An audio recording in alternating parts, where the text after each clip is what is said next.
The Grain, sometimes also translated as A Grain as Big as a Hen's Egg, is a short story by Russian author Leo Tolstoy, written in 1886.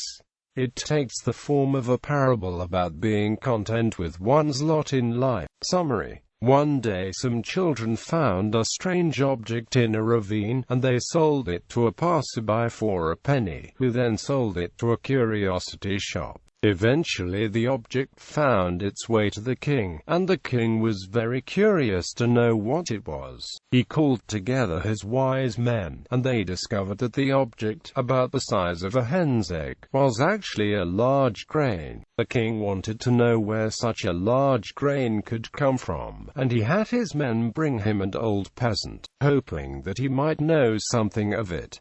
An old decrepit peasant, nearly blind and unable to walk, was brought before the king. The king showed him the grain, and the peasant said that he had never seen anything like it before, but maybe his father would know something. The peasant's father was found and brought before the king.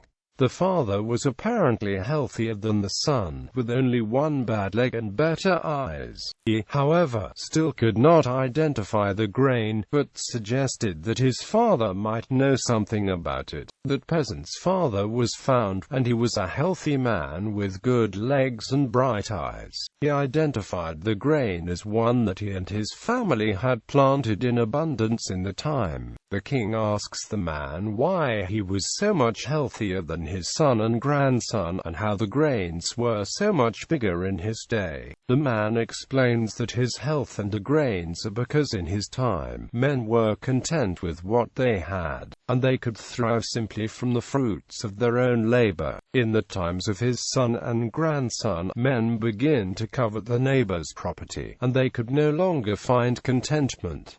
Translated versions. Translated into Telugu as Kodigadantha God Humorjinya by Mahidara Jaganmohana Rao.